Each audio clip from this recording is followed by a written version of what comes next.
Palestinians have every right to expect us to be their champions. We need to recognize and apologize for the wrongdoing, and this must be followed by a full recognition of the state of Palestine.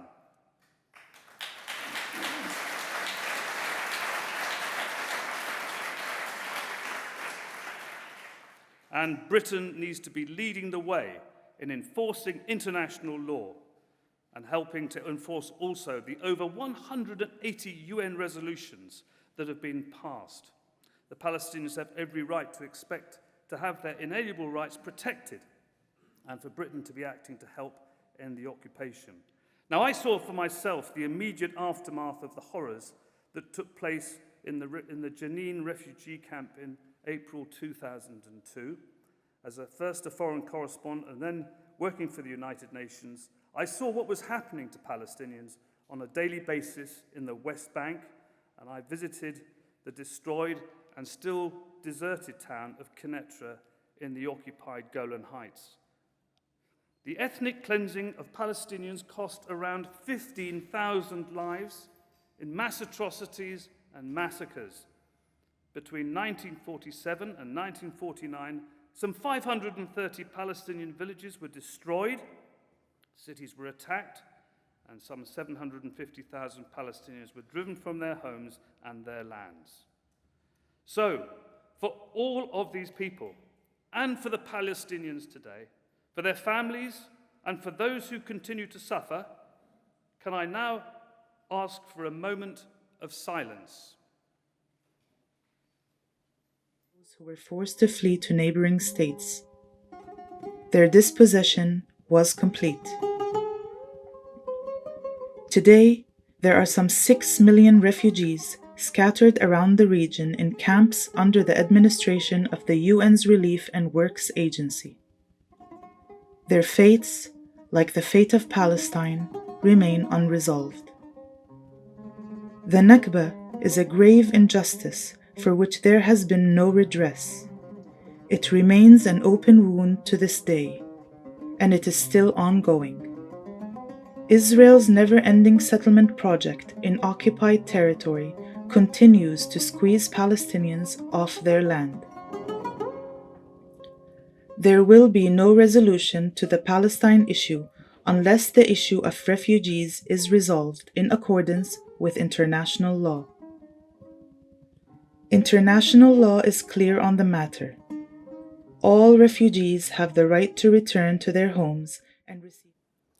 It's been 75 years, my friends. Sadly, with Israel's ever-expanding illegal colonial settlements project in occupied territory, the Nakba is ongoing. People are still being displaced, are still being killed, are still being arbitrarily detained, are still being made homeless, are still being forced off their land. Israel is still acting with extreme prejudice and impunity. The United Kingdom, not differently from other European countries and Western states in general, still plays an influential role in Middle Eastern politics, but not for the better, and certainly not for justice. How can we expect that this country acknowledges and makes amends for its past wrongs while it's still unwilling to deal with the current injustices and with the current wrongdoings, which are evident in the lack of a principled intervention on the question of Palestine? Today, the prevailing climate in the occupied Palestinian territory continues to be of widespread and systemic violence, maintained through an occupation under the pretense of security, which is there just to protect and expand the colonies. I now have great pleasure in inviting Ayad Sukaya, who's a Palestinian classic pianist from Jaffa and Khalil, and Iyad's going to play Helen Otte's Levantina. Iyad is here. Here's Iyad.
But finally, there appeared hope.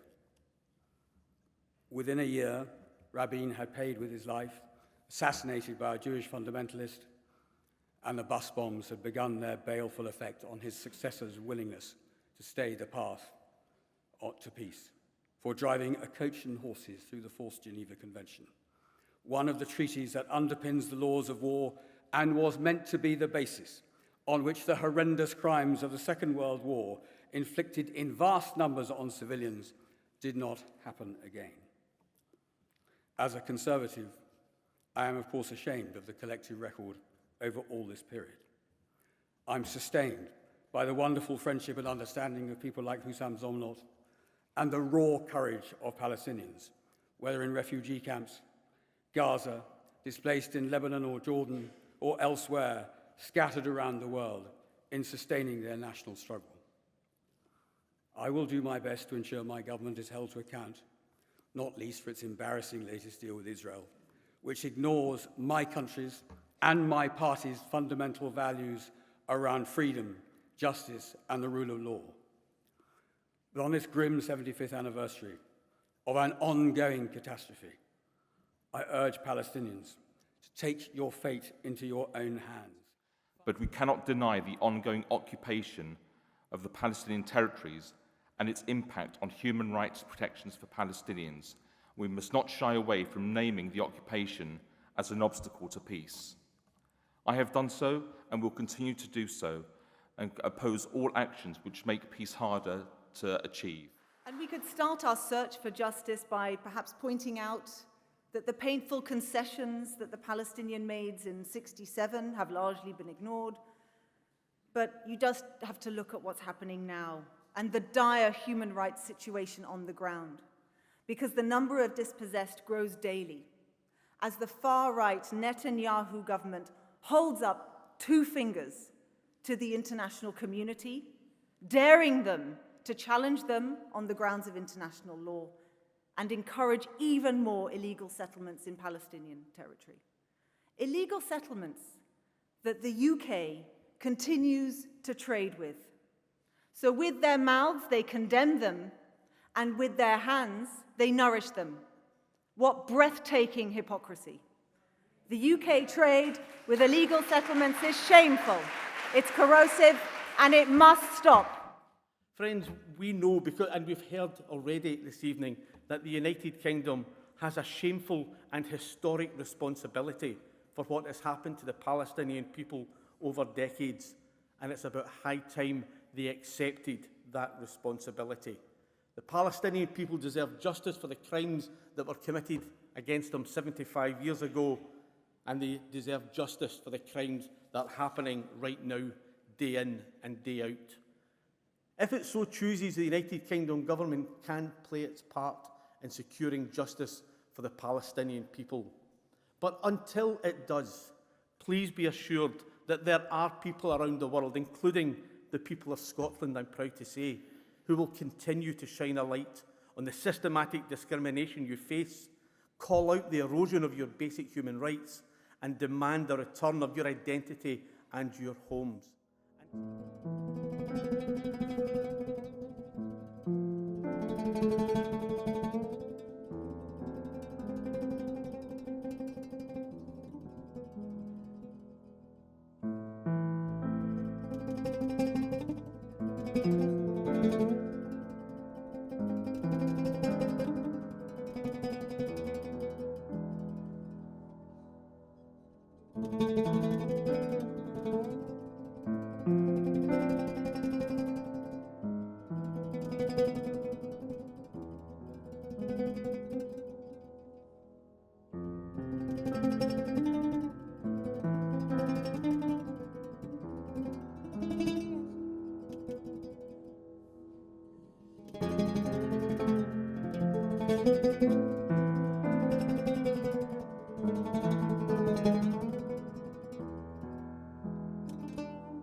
cave in to a mindset that considers such basic demands to be complex or controversial, and because we know our cause to be just.